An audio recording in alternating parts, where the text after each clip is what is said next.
Bismillahirrahmanirrahim. Assalamualaikum warahmatullahi wabarakatuh.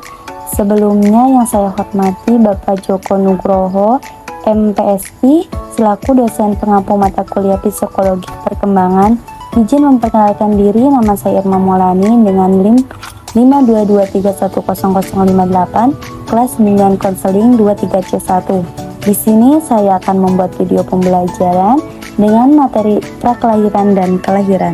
Tahukah kamu, perkembangan prakelahiran biasanya dimulai dengan pembuahan dan diakhiri dengan kelahiran, berlangsung selama 266 hari hingga 280 hari.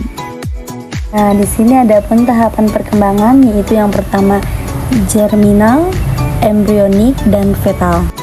Dan ini ketiganya berlangsung berurutan.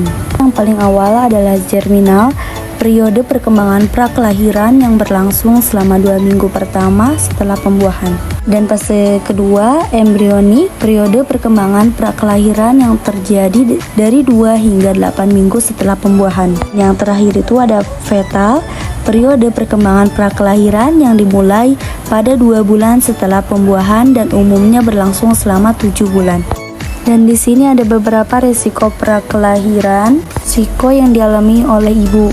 Nah, ini beberapa halnya yang terpapar. Yang pertama yaitu teratogen. Teratogen ini adalah semacam zat kimia yang bisa jadi terdapat dari obat atau bahan kimia. Kemudian bisa menyebabkan keracunan pada ibu sehingga mengakibatkan cacat lahir atau kelainan mental pada bayi.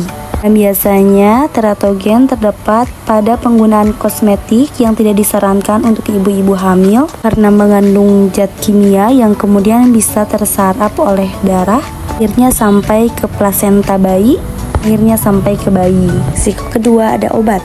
Obat-obatan dengan resep maupun tanpa resep dapat memiliki dampak terhadap embrio atau janin. Kemudian ada nafza, obat-obatan yang bekerja pada sistem syaraf untuk mengubah kondisi kesadaran, memodifikasi persepsi, dan mengubah suasana hati. Kemudian ada ketidakcocokan darah. Antara jenis darah ibu dan jenis darah ayah menimbulkan resiko dalam perkembangan janin bayi. Yang selanjutnya bahaya lingkungan. Beberapa bahaya yang mungkin dialami bayi adalah radiasi, sampah beracun, dan polutan kimiawi lainnya. Dan terakhir, penyakit ibu. Penyakit dan infeksi pada ibu dapat mengakibatkan cacat pada keturunan karena penyakit atau infeksi itu menembus batas hari-hari. Gambaran sedikit tahap prakelahiran. Periode perkembangan prakelahiran yang terjadi dari 2-8 minggu setelah konsepsi.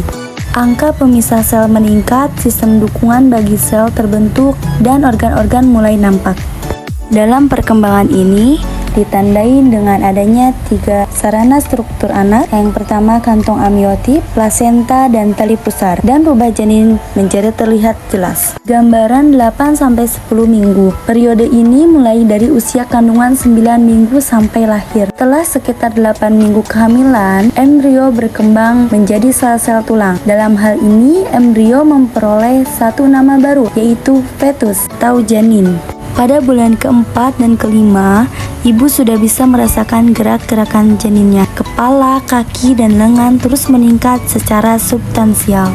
Bulan ketujuh, mulut mulai menonjol keluar, gerak-gerak dibuka dan ditutup, meregup dan menghisap ibu jarinya. Dan pada bulan ke-8, mulai berkembang lapisan lemak badan untuk mengatur temperatur badannya setelah lahir.